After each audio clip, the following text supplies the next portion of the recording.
안녕하세요. 저는 이름을 말하면 누구나 다 아는 대기업을 10년 가까이 다니다 이번에 좋은 조건으로 중소기업으로 이직을 하게 된 직장인입니다.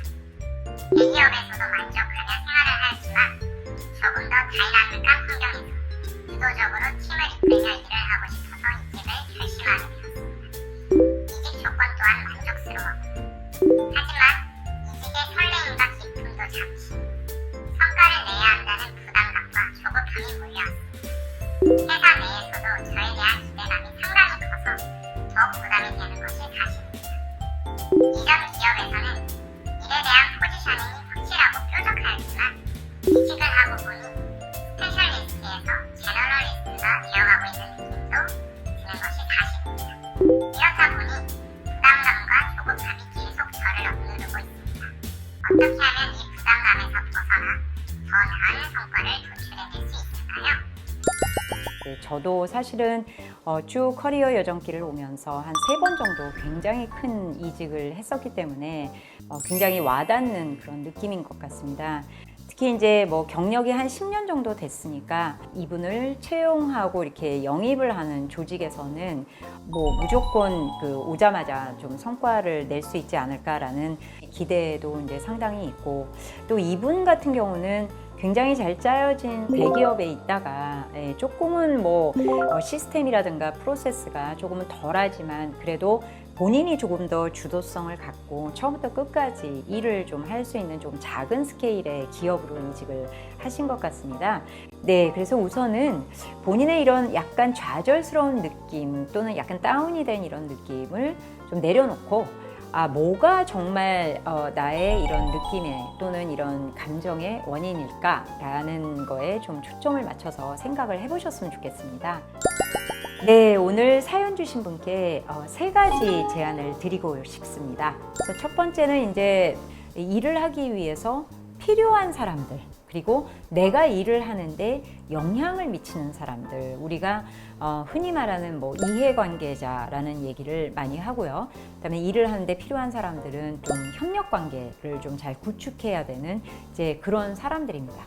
그래서 조직에서 일을 잘하려면 그런 분들이 누구고, 그런 분들은 어디에 있고 어떤 포지션에 어떤 그 기능을 하고 있어서 어떻게 접근을 해야 되고, 또 그런 분들과의 그 관계, 네트워킹은 뭐 어떤 방식으로 할 수 있는지, 그런 사람을 잘 파악하고 네트워킹을 하는 그런 부분이 이제 굉장히 중요해집니다. 오늘 그 상담을 의뢰하신 분도 일단 일을 잘하기 위해서 이 조직에서 꼭 내가 알아야 되는 사람들, 알아야 하는 리소스 또는 이해관계자들이 누구인지를 파악하고 그분들에게 어떤 방식으로 접근할 수 있는지, 그리고 그런 협력관계를 구축하는 데 집중하면서 성과 창출을 위한 그런 기간들을 조금 줄일 수 있도록 그렇게 일을 해나갔으면 좋겠습니다. 자, 그 다음에 이제 2번째로는 새로운 조직에 갔고 또 이제 성과에 대한 그런 기대들을 막 맞추다 보니까 일이 이제 좀 약간 뒤죽박죽이 될 수 있을 것 같아요. 그런데 우리가 일을 하다 보면은 저희가 주로 뭐 이제 사사분면으로 얘기하는데 굉장히 중요한 일, 그게 이제 한 축이고, 그다음 또 한 축은 굉장히 시급한 일, 이게 이제 또 한 축입니다. 그래서 가장 조직에서 필요하고 우리가 집중해서 해야 될 것은 굉장히 중요하면서 굉장히 시급한 일들, 그리고 주로 이런 일을 할 때는 주도성도 생기고 뭔가 성취도 하는 것 같고, 그다음 조직에서 인정을 받기도 이제 좀 쉬운 그런 일들이죠. 그래서 시급하고 그런 중요한 일들에 일단은 잘 집중을 하셔야 되고, 그 다음에 이제 집중을 조금 덜 해도 되는 거는 사실은 굉장히 중요하지는 않은데 시급한 일들이에요. 그런데 이거를 뭐 집중을 안 하는 게 아니라 조직에서는 보면은 일을 하다 보면은 중요하지는 좀 않은 일 같은데 누군가는 해야 되고 또 시급하게 누군가는 해야 될 일들이 있습니다. 그래서 이런 일들도 잘 분류를 하셔서 사실은 그 잘 효율적으로 이제 처리해 나가시는 게 중요합니다. 그래서 여기서 포인트는 뭐냐? 나한테 주어지는 일들, 또 내가 해야 되는 일들을 시급한 일, 중요한 일에 사사분면으로 좀 나눠서 본인이 매일매일 일을 하는 데 있어서도 그런 우선순위라는 측면에서 좀 분류를 해서 일을 해 나가시면은 좀 혼란이 좀 덜해지고 직접 성과를 창출하는 데 필요한 일들을 잘 가려내서 하실 수 있는 기회가 훨씬 많아지리라고 생각을 합니다. 네, 세 번째 경우는 너무 제너럴한 일에 내가 많은 시간을 소모하고 있다라는 데서 오는 것 같습니다. 본인은 좀 더 깊어지고 굉장히 좀 전문성 있게 일하고 싶고 그리고 또 그렇게 인정받고 싶은데 제너럴한 일들을 많이 하는 것 같다. 아마 대기업에서는 이런 일들이 이제 뭐 시스템을 통해서 잘 정비가 되어 있던 환경이었을 가능성이 크고요. 그래서 오히려 이제 이런 환경에서는 시스템화하는 그런 부분들을 좀 발휘해서 이게 좀 제너럴하게 하는 일들을 좀 더 구조화하고 효율적으로 할 수 있도록 만드는 게 좀 하나 급한 일일 것 같고요.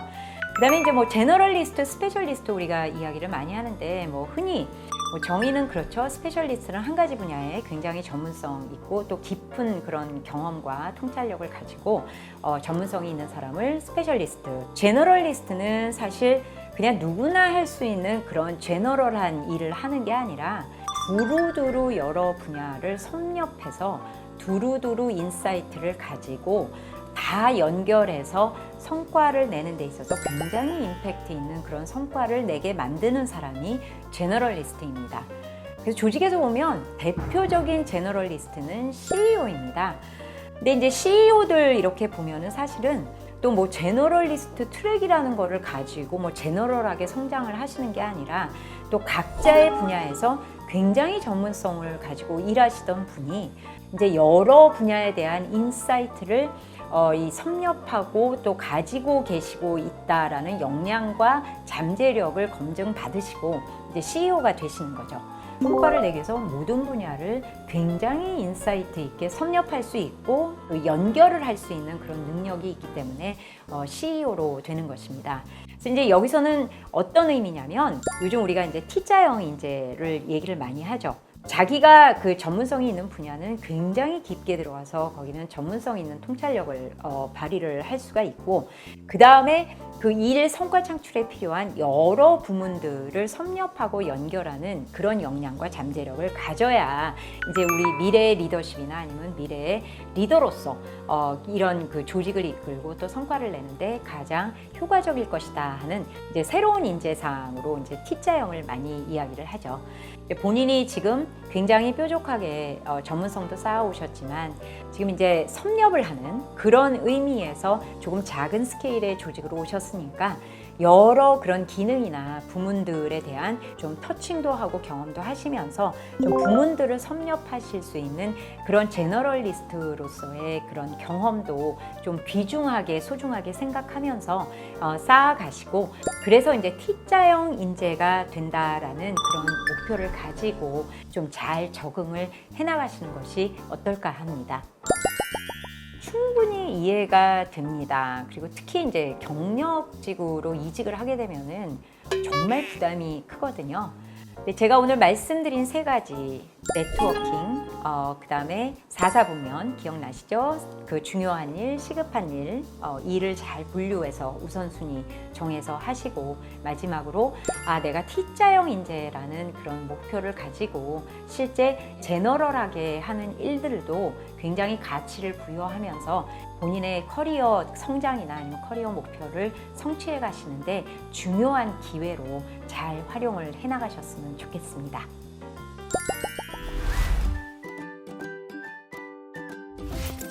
안녕하세요 여러분, 미진서재의 주인장 조미진입니다. 미진 상담소에서 여러분들의 고민을 기다립니다. 직장뿐만 아니라 삶 속에서 맞닥뜨리는 도전과 어려움, 그리고 고민이 있을 때마다 화면에 보이는 주소로 보내주시거나 댓글로 편안하게 달아주시기 바랍니다.